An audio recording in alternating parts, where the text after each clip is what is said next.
Rise and shine, children of the sun.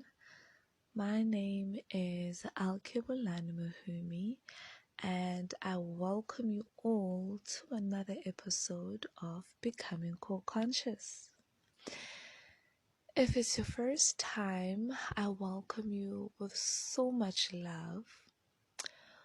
What Becoming Core Conscious is all about is that we are working towards coming back to ourselves so that we may be able to discover our purposes. And by discovering our life's purposes, we want to build our lives with that foundation. So I do hope you'll enjoy the show and everything that I have to share with you. And please remember to like, share and subscribe or follow depending on the platform that you're listening from. So a quick recap on the previous episode, which was titled What It Means to Be Chosen. I referenced the scripture in the Bible that goes, many are called, but a few are chosen.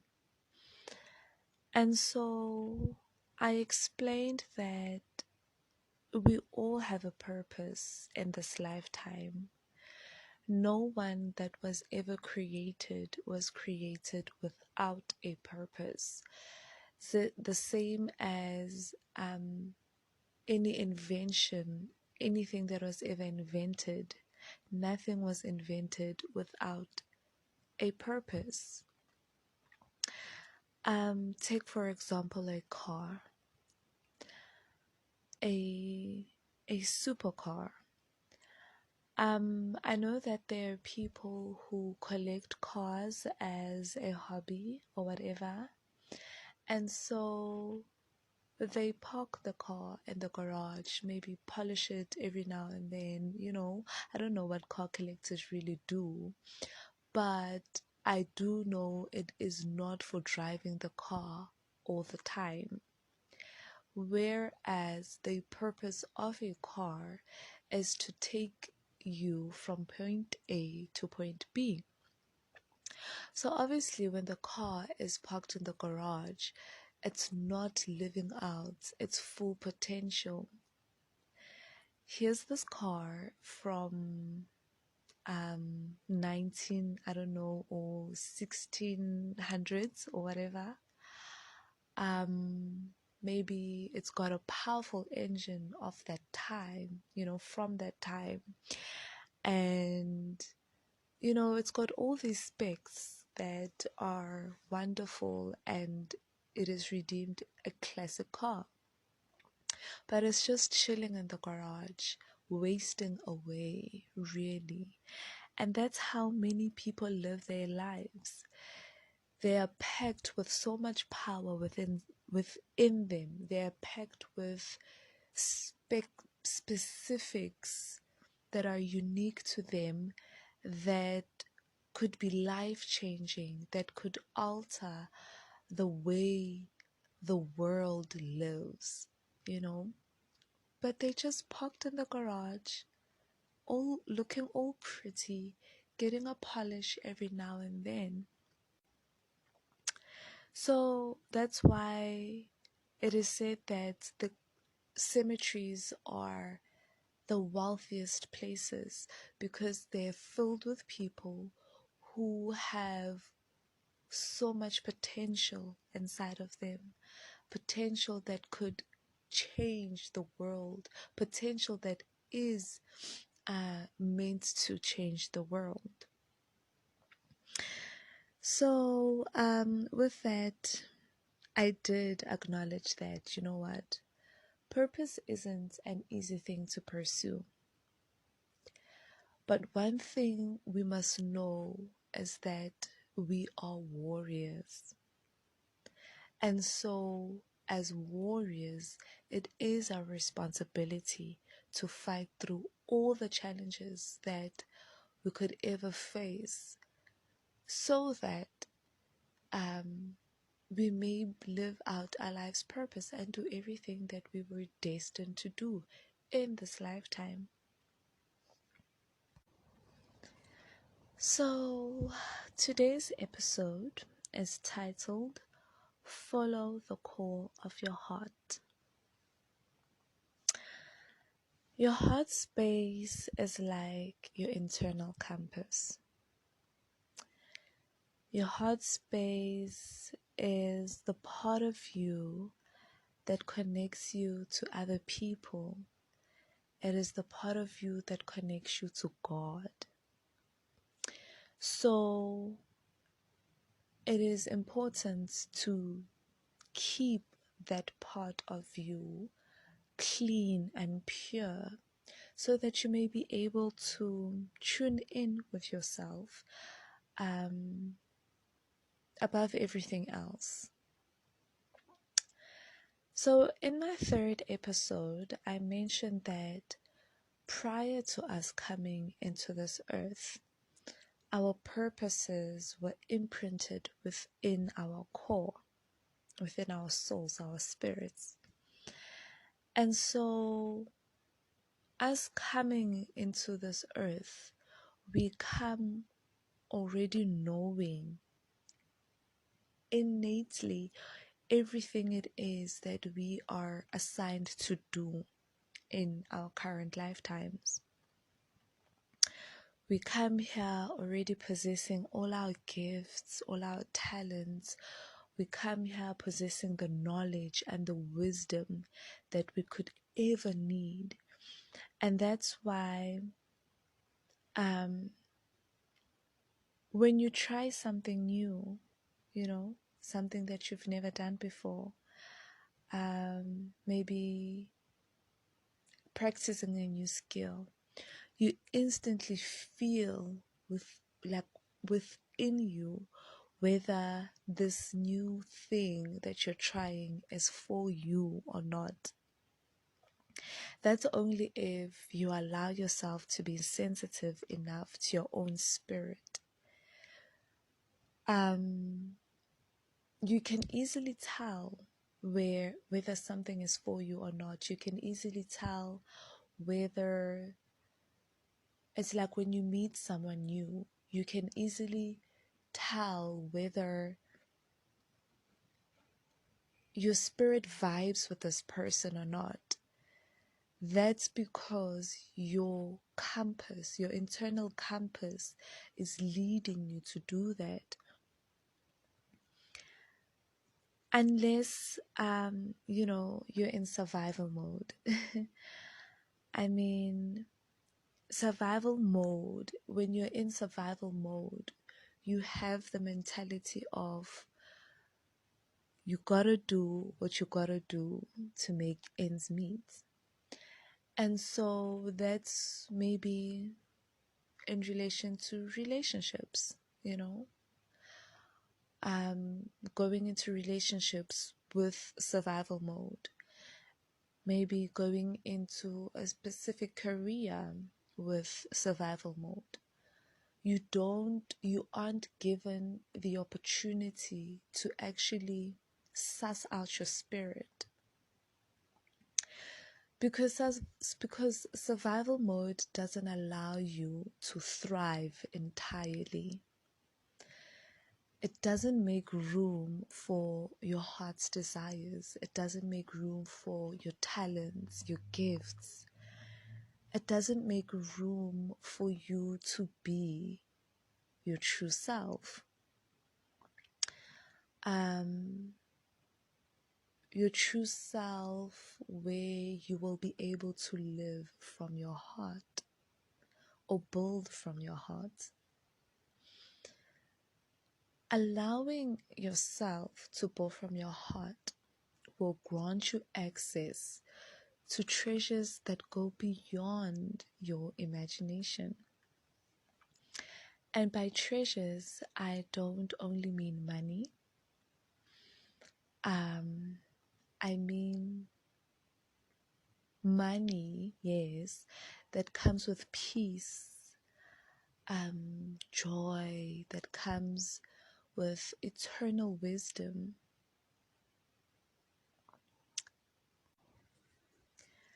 Allowing yourself to pull from your heart will grant you access to rooms that were built specifically for you, where you don't need to compete for a particular position or a particular title, where you don't have to fight for recognition and sometimes do things that go beyond your moral standards, just to be the one that's chosen to fill a particular space or position. So you're basically living or building from your heart basically gives you room to attain everything that has been created for you. So take for example, right, any prodigy. In my mind right now, I'm thinking of this 5-year-old boy that I saw on TV years ago. And it was an interview actually. And this boy was brilliant in golfing, right? At the age of 5. So when his parents were sharing the story, they mentioned that he started golfing at around 1 year, at the age of 1. And he's been at it ever since. Now, when I look at that story, what it tells me is that since this boy hasn't gotten the chance to enter survival mode, he sees what he's doing as a game. And it just so happens that he's good at this game, And so, luckily for him, this game so happens to have the potential to give him a lucrative career. Should he decide to follow it, that is. So it also shows me that this boy has been given this gift, right? He came to this earth with this gift of golfing. And I mean, it is something that was put within him before he came onto this earth. And it just so happens, that it was discovered at an early age. So, yes, there was a huge spectacle around a boy at 5 years old being a brilliant golfer. But when I look at it, actually, this is not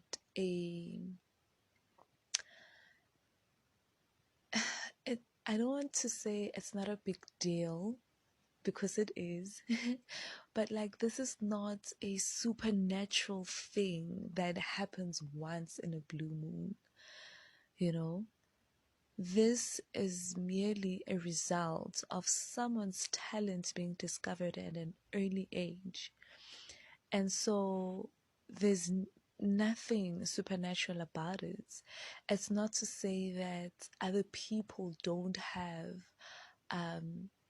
talents as well, and he's the only person who's talented that has ever existed.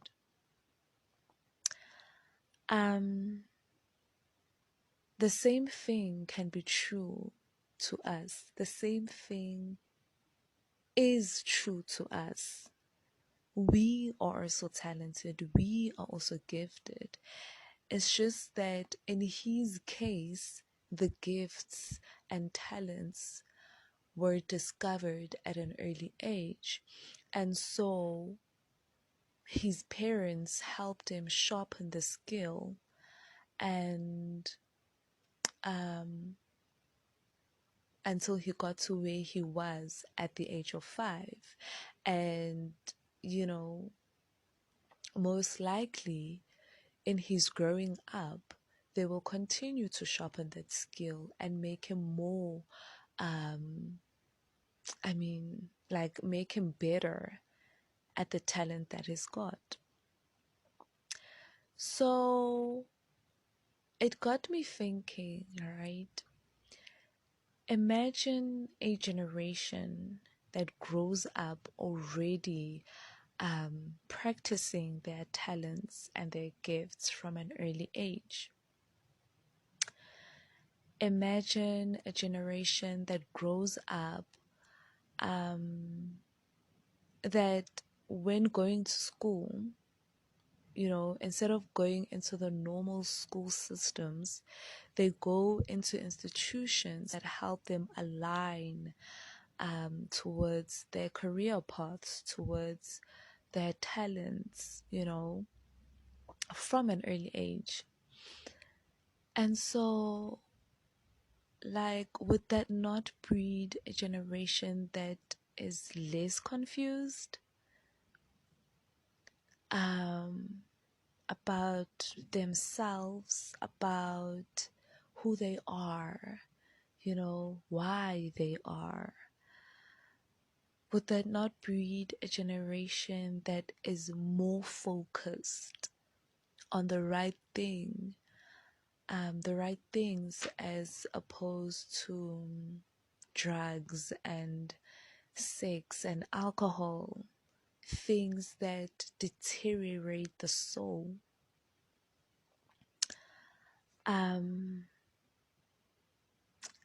Obviously, certain other things would have to be put into place in order to raise a generation that is less broken than, as compared to our generation, maybe, and the generations that come before us. But since we are the ones that are raising these generations that are coming up, like, don't you think the real change needs to come from us, maybe? Sometimes with gifts, we find that the gifts that we've been given are somewhat connected to the gifts our ancestors had. So this is like the same way generational curses are sent down, is the same way generational blessings are carried down. And so what I've found is that a lot of African people reject their gifts without first seeking to understand what they're all about. Take, for example, right? Maybe someone who's been given the gift of healing. In African culture, maybe, or traditions, one would automatically assume that when you have the gift of healing, it automatically means that you are supposed to be a sangoma or inyang. And whereas there are so many different aspects of healing that don't necessarily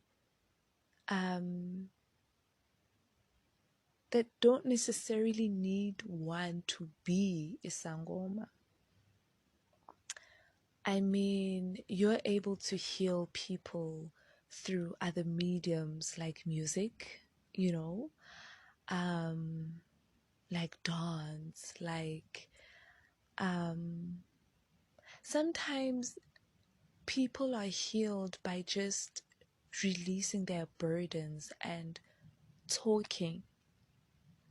And so maybe your gift of healing could be having this aura that allows somebody else to come in your space and be relaxed, and when they when they speak, they automatically have receive healing, and you don't need to do anything. You don't need to throw bones. You don't need, you know, to give them some kind of consultation. You just need to listen and empathize, and they find healing in that.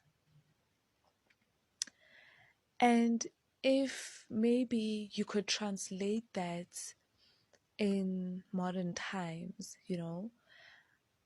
isn't that a part of what psychologists do, to listen, and you get paid for that. Obviously there are other stuff as well, but you get paid to listen and maybe diagnose whatever, you know? And so that's why I say people go look at their gifts and they shun them without actually trying to understand what they're all about. I mean, I believe we are where we're at right now because the church has demonized what is true to us as Africans, as Black Africans. And we have succumbed to that way of thinking.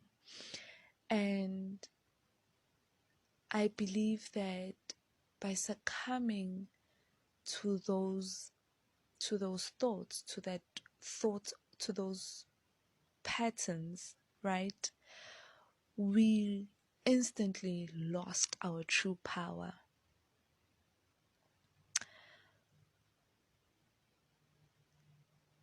And every time we have to practice our cultural rituals, we find ourselves having to do that behind closed doors because we are filled with shame of doing what is true to us, what is true to us as Africans, just because the church has demonized the church has demonized us, actually. And our gifts are nothing to be ashamed of. Like, we all have been called to fulfill a particular purpose in this lifetime, whether it's in the arts, whether it is to raise children, whether it is to lead the country, or even to be a traditional healer, to turn our backs on our gifts as to turn our backs on ourselves. And if we turn our backs on ourselves, then we'll be like that gorgeous car parked in the garage with a super powerful engine within us until the day we die. And we'll be a part of those people who waste away their lives, who end up filling up cemeteries with mega wealth and mega potential still stored up inside of them. The true impact that you are meant to have in this world will eventually fade away along with the memories of you. And so I think, you know what, that's something to really think about. What is the point of having or doing something? I don't want to speak ill about 9 to 5s, but what is the point of having a job that only allows you to get by, you know, without you having no impact in this world, without you leaving no legacy in this lifetime? 10 years later, 20 years later, your name will be forgotten. That is something to think about. And that brings us to the end of this episode. I do hope that you enjoyed this. I do hope that, you know, maybe you resonated with what I had to share with you today. So please like, share, and subscribe or follow, depending on the platform that you're listening from. I will be dropping new episodes every Monday, Wednesday, and Friday from now on. So make sure that you are on the lookout for that. My name is Alkebulan Muhumi, and you've been listening to Becoming Core Conscious. Rise and shine.